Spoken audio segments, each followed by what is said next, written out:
Ahlan wa sahlan. Welcome, sir. Also, may I recognize the presence of the representative of the Murshid of the National Masjid, Professor Shehu Ahmed. Also, may I also recognize the presence of our second guest lecturer in person of Al-Hajj Fadilatul Sheikh Dr.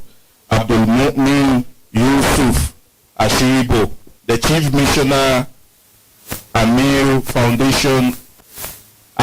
Foundation, who is also a lecturer from the University of Ilorin, Department of Geology and Mineral Science Department.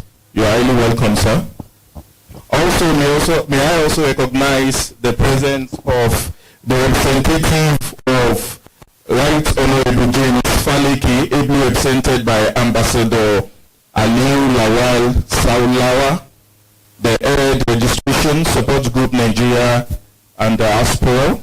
We also recognize the presence of Ambassador Kebiru Musa. We also recognize the presence of Alpha Hussein Anu Fatai, and also inshallah the same Ustad will be giving us the recitation from the Holy Quran, Alpha Hussein Anu Fatai. Ahlan wa sahlan.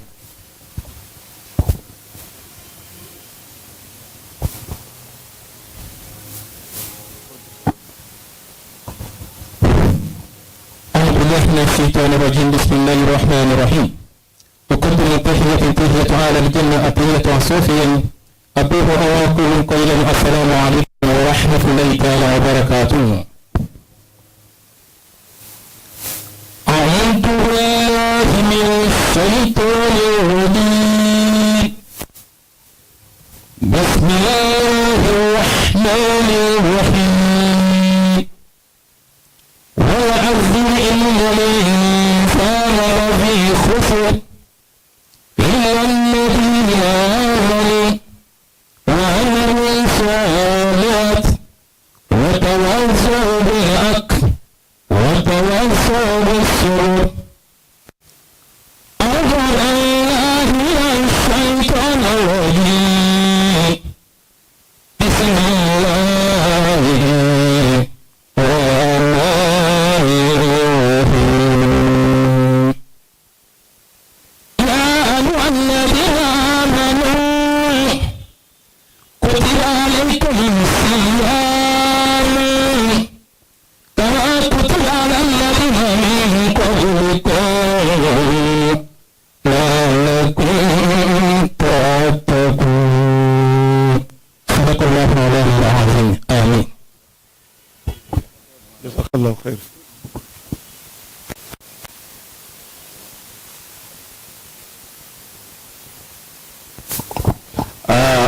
I would love to recognize and also invite to the high table the Director General of Project Beyond 2023, the major host hosting us here today. I would love to invite him to sit right beside the Sheikh Dr. and he's no other person than Barrister Rilwan Opamechi, the Director General of Asiwaju Project Beyond 2023. Thank you very much, sir. One of the major focus of Projects Beyond 2023 is to see a prosperous Nigeria, a Nigeria from where we are to where we ought to be. The question of hotness is not hotness in terms of heat, but hotness in terms of where we should be. And one of those people that we've seen that are visionaries that can take us to that particular path is the man well decorated in all the pictures we've seen here today. All we want is that we can say a prayer today that may Lagos happen to Nigeria. If you have a state in your mind that you can also say that kind of prayer about, you can shout it out. What he has done in Lagos, they say if your successor is not successful, then you are not a success. This particular man also as a visionary in his successive plan, has always put in the best for Lagos State. And we believe if he anchors the affairs of this country, he's going to anchor it to the admiration of all of us of decency. And when he's also leaving that particular position, we also hope and we trust that he's going to hand Nigeria over to a more visionary, a more studious, and a more dedicated fellow.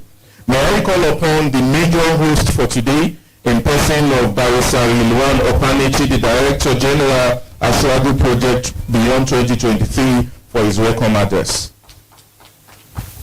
Please a round of applause for him, please. He is the major reason why we are here. We would have preferred if he can come to the stage because of the podium. Please let's encourage him by giving him a resounding round of applause again. Allahu Akbar. Assalamu alaikum. Good evening, everyone. On behalf of Project Asiwaju Project Beyond 2023, I welcome each and every one of you to this gathering. This is not the first time we are having this kind of gathering. It is something that we do annually. But this particular one is unique. In fact, our principal, Asiwaju Bola Ahmed Tinubu, is contesting to become the President of the Federal Republic of Nigeria in 2023.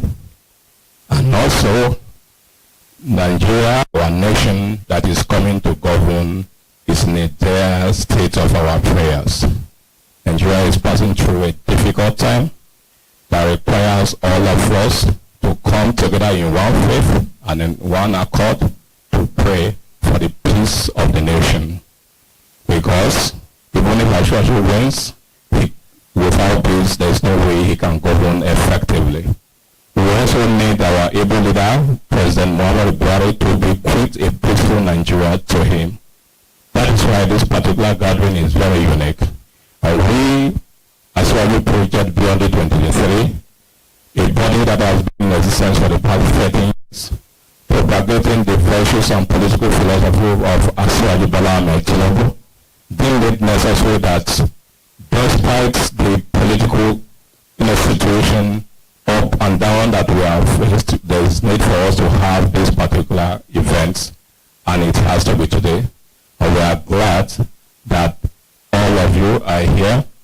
I don't want to go back to, the protocol. Let me stand on the established protocol as I continue with my address.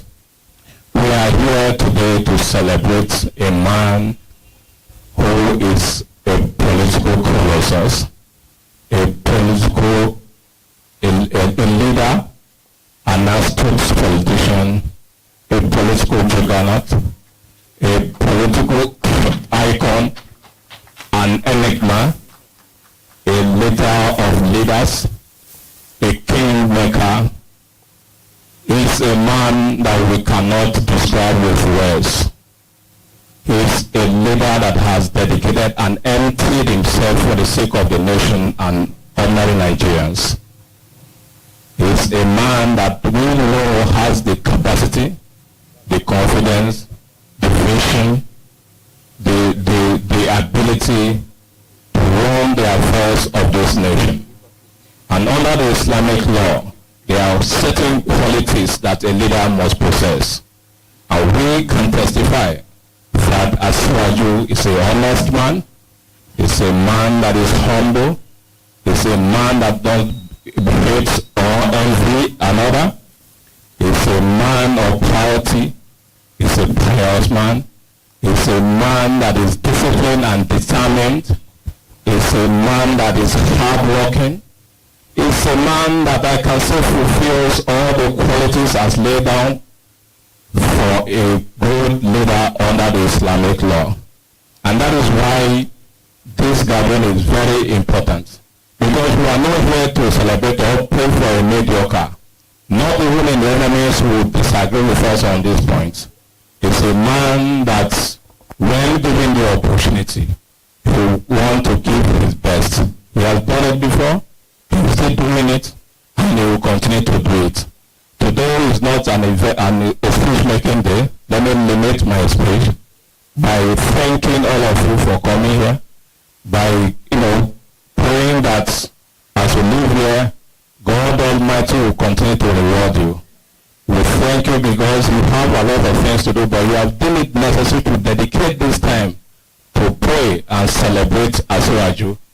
And I must assure you that Asiwaju is conscious of the love Nigerians have for him. He is conscious of the needs of Nigerians. He is conscious of the future of Nigeria. And he told us of recent that I am not coming for my sake. I don't have anything more to gain from Nigeria, but I'm coming so that I will be part of the history of the persons that built the bright future for our children. And that is what he's coming for. So, and if anything, we think he deserves our support, and most importantly, our prayers. I thank you very much as we dedicate ourselves to pray for Asiwaju and the nation this evening. Thank you very much. That is Barrister Ilwan Opanechi, the Director General Asiwaju Project Beyond 2023. They say a tree does not make a forest, so he can't be the only one in the project Beyond 2023. So permit me to recognize some of the men behind him. Men here is non-generic, so I mean men and women. The Deputy Director of Welfare and Logistics, Engineer Badru Kunle Ismail. At a bill for him, Allahu Akbar. One of the BOT members, Board of Trustees for Project Beyond 2023, Mr. Abiodun Yunusa. Is he here? At a bill for him, Allahu Akbar. Also the Director of Finance, Ibrahim Ali Balogun. Ali Balogun, is he here? At a bill, Allahu Akbar. Also the Zonal Director, North Central, Alima Muhammad Baba. Where is she? At a bill for her. See, the mothers are not supporting their own. At a bill again, Allahu Akbar. Because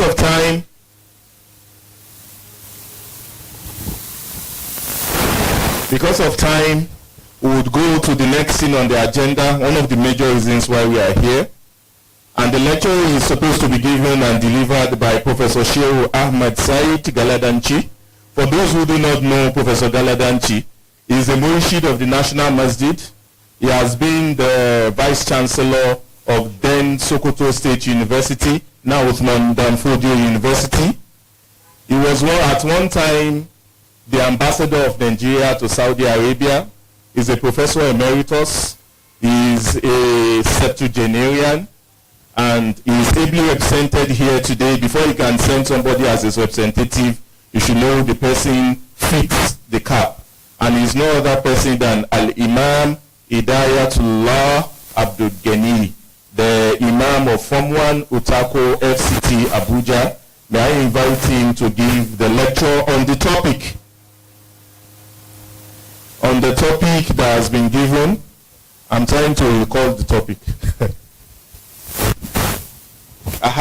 Nation building and human capacity development, Islamic perspective. I would not like to preempt him, but I know they say if you want a prosperous future, all you need to do now is to keep getting knowledge. So we would love to hear the Islamic perspective to this particular topic, nation building and human capacity development. Thank you very much, sir. I can do this. Allahu Akbar.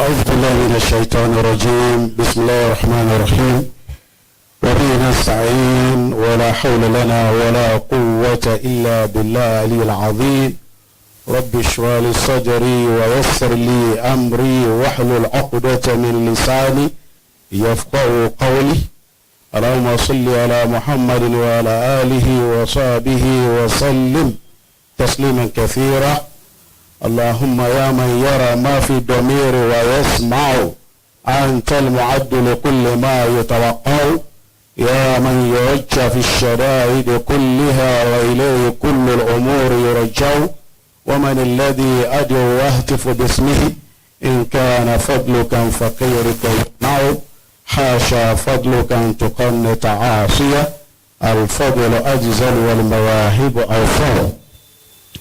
All praises and adorations are due to Allah subhanahu wa ta'ala, the Lord of the universe, We thank Allah subhanahu wa ta'ala in a very, very special way.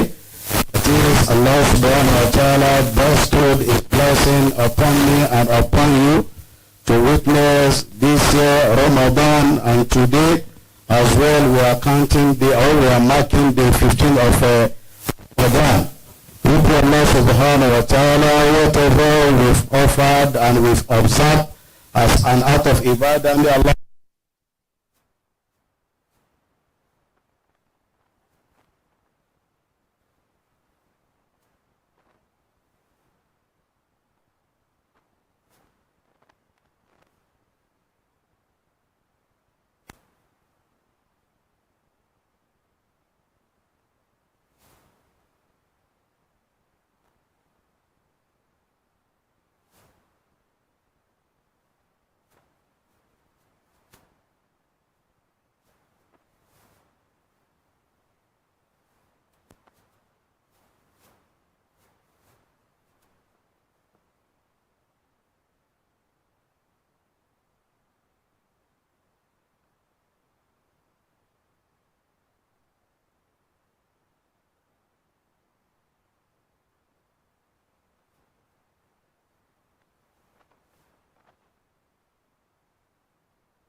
is reality.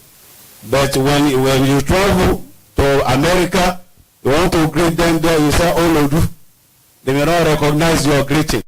Or you travel to Saudi Arabia, you are greeting them in Yoruba language, Yakaro, Ekasa. They may not recognize it. But by the time that you say Assalamu alaikum wa rahmatullahi wa barakatuh, everybody, even if people kufar, they will recognize it and they will answer you, they will respond as well. Wa alaikum assalam wa rahmatullahi wa barakatuh. If some unbelievers, they used to be very sad, that is you with a wa alaikum. That greeting is not only for this dunya alone. It will be extended even on the day of judgment while entering Al-Jannah. Allah subhanahu wa ta'ala says, Tahiyyatu wa akhiru da'wahum and alhamdulillah rabbil alameen. Their greetings in Al-Jannah is all about salam, salam, salam, salam. Wa akhiru da'wahum and alhamdulillah rabbil alameen. And their last dua is to thank Allah subhanahu wa ta'ala and to glorify Allah subhanahu wa ta'ala. Alhamdulillah rabbil alameen. I'm here purposely to represent our father. Rather, we call him Fadilatul Wali, our great father, in person of the Professor Sheikh Ahmed Saad Galadanchi.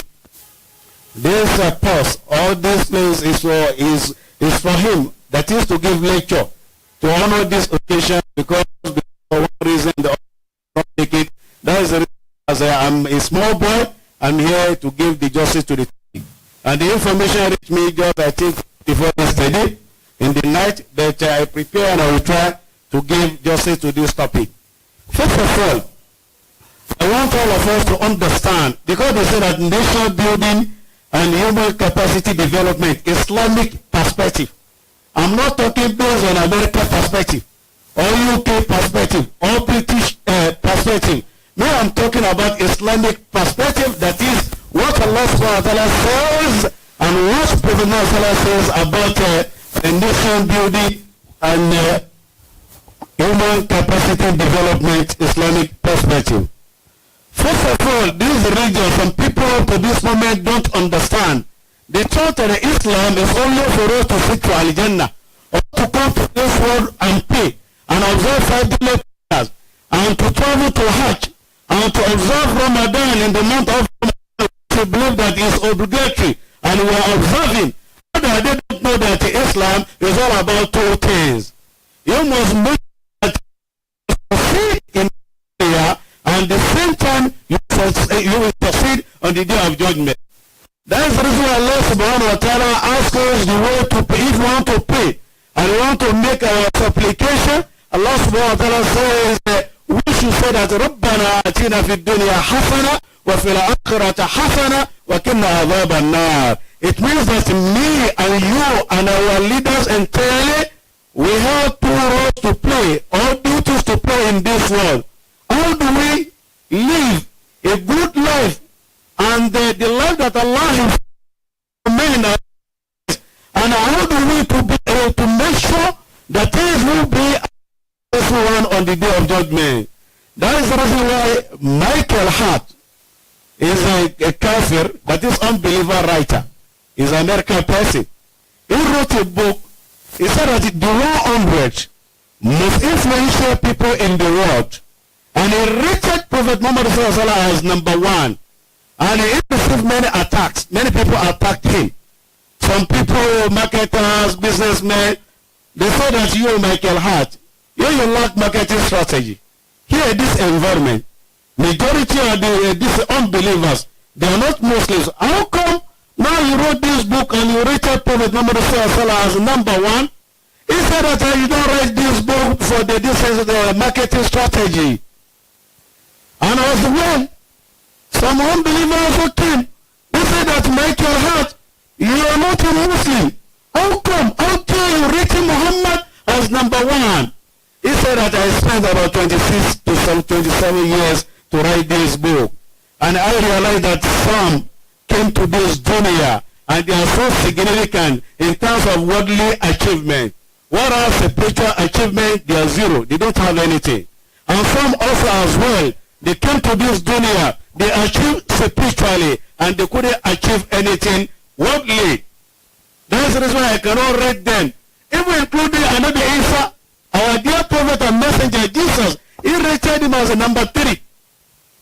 He said that the reason why I did so, I realized that this Muhammad sallallahu alayhi wa sallam, he did not come to this dunya to boost people's iman and taqwa and to give people proper tarbiyah and to rehabilitate people and to take people from darkness of kufr to the light of Islam. Rather, what he did is that he made sure that he achieved worldly and spiritually.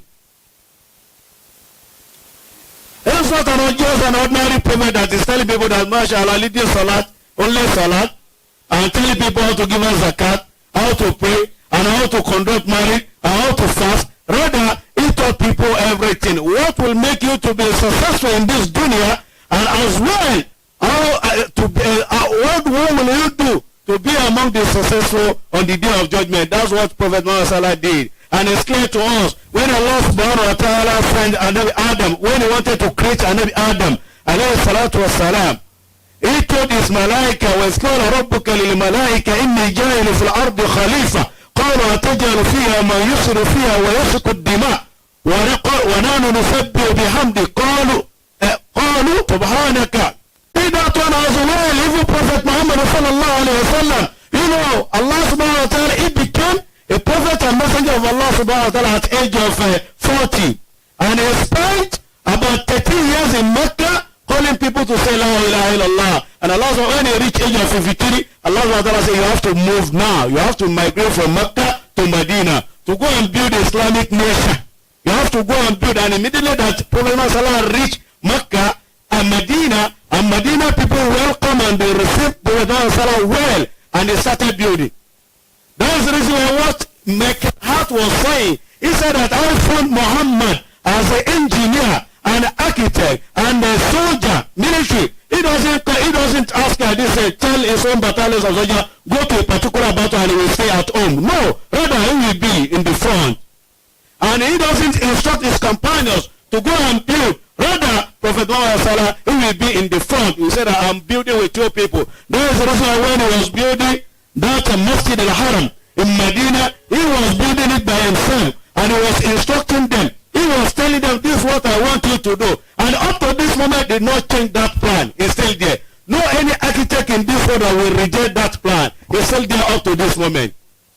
And when he reached Medina, for him to build Islamic nation, he started what we call al-mu'akhat. He made a strong brotherhood. Because before, Mecca and Medina, they don't like to see each other. They don't greet each other. They don't marry each other. They kill each other and they hate each other. And Prophet Muhammad said that I want to make a strong brotherhood among you people. So that he did that one. And let me give you one example of that Islamic brotherhood. He called Abraham bin Auf and his brother from Medina. Abraham bin Auf is from Mecca. Him migrated from Mecca to Medina, and his brother is Saad. He is Medina person. And this Abdurrahman bin Auf, he came to Medina without anything. No money, no wife, no house, no anything. And his brother Saad, he was doing well. He was wealthy. He asked Abdurrahman bin Auf, he said that I'm going to share my capital into two. Take half. He said that I don't need your money. He said, I look at my mansion. I'm going to divide it into two. Take half of it. One apartment. Where I will manage it, the other this apartment. He said, I don't need your house. He said that I have two beautiful wives. Pick any one of them. And you know that one must be beautiful than another one, right? And maybe they love one of them than the other one. But still, he said, I choose anyone. Prophet Muhammad said, Abraham bin Auf said that I don't need your wife. He said that, what do you want? What do you want? What do you need from me? He said that I want you to guide me and take me to Medina market. He said, what do you want to do? He said, if you reach Medina market, you will see. When they reach Medina market, Abraham bin Auf said that, okay, this is where they sell and buy. Selling and buying is moving here. It's going on here. What I will do is that I will be doing kaya.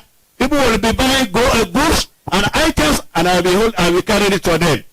And if you don't know, Abraham bin Auf is one of the 10 people that Allah subhanahu wa ta'ala honored, and he directed Prophet Muhammad to give them the certificate of Al-Jannah. And Abraham bin Auf started transacting. Doing kaya, you that you like to beg. Don't beg anybody, depend on Allah subhanahu wa ta'ala. He did not even accept that offer from his brother. He said, I don't need your money. Rather, I want to work. And that's what is killing us in Nigeria. Everybody wants to be rich. Allah subhanahu wa ta'ala did not design this world like that. Everybody wants to become president. It's not for everybody. It's for some peculiar people who have this qualification. You don't give high position to anybody except who is qualified and is knowledgeable and is capable to do it. Abu Dharr al-Ghifari is one of the best among the companions of Prophet Muhammad sallallahu alaihi wasallam. He said that I want to become governor.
that he is not going to make this, his duty is not for him to go and compete, maybe to raise or to do bricklayer or something like that, and he's not going to do barrow, wheelbarrow. What you want to do is to apply his knowledge, and the thing is there, is loaded. We pray Allah subhanahu wa ta'ala to give him tawfiq. Tawfiq means love, and we pray Allah subhanahu wa ta'ala to make him to realize this in his ambition, and the real men that will support him, for him to reach that level, we pray Allah subhanahu wa ta'ala to give him and to give him more hiba. May Allah subhanahu wa ta'ala be with every one of us, and may Allah subhanahu wa ta'ala accept this as an act of ibadah. Subhanaka Allahumma wa bihamdik, nashhadu an la ilaha illa anta, nastaghfiruka wa natubu ilayk. Atakbir, Atakbir, Atakbir. One of the takeaways for me from the lecture the Imam has delivered is the story of Abdurrahman bin Auf, a man who left everything he had in Mecca, and on getting to Medina, he saw a lot of things that are free, a lot of things that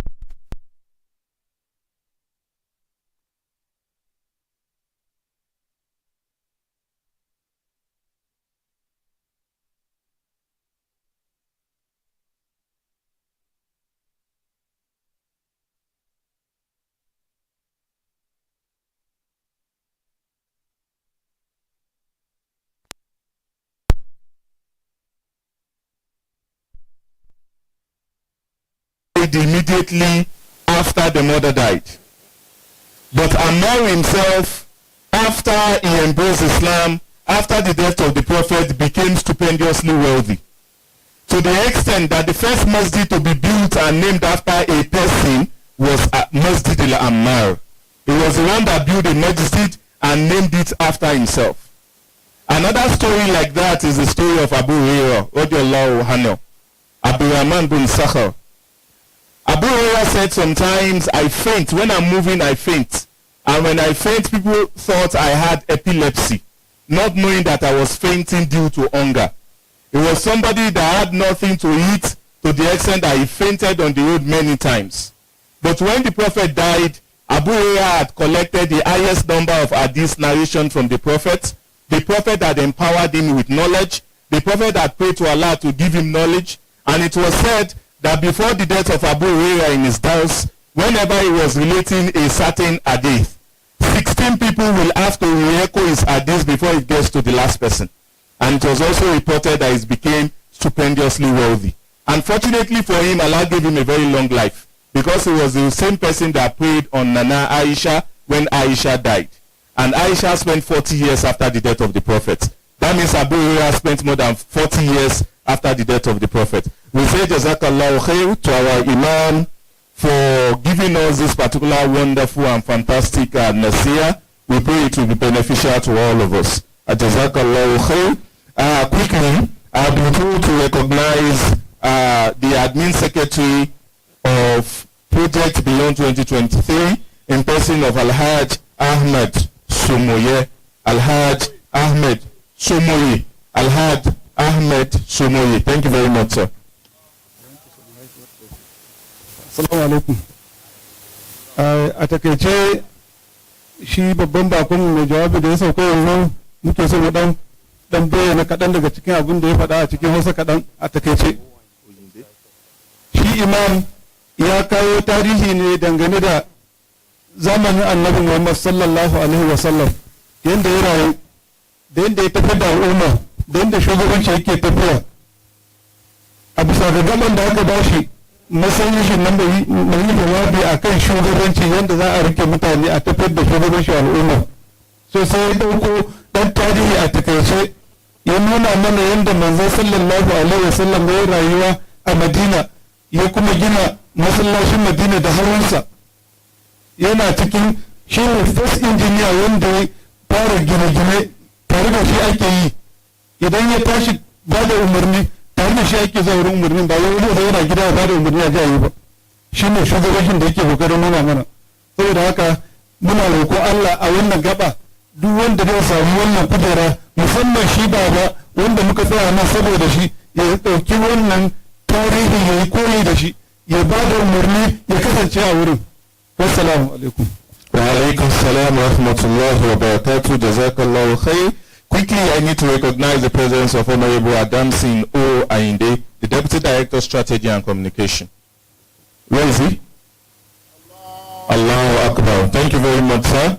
Quickly, because of iftar, I can see faces here becoming dull. Inshallah, I will call on the second guest lecturer to share us up very soon. For the goodwill message, may I have the humble honor to invite Ambassador Aliu Lawal Saulawa for his goodwill message.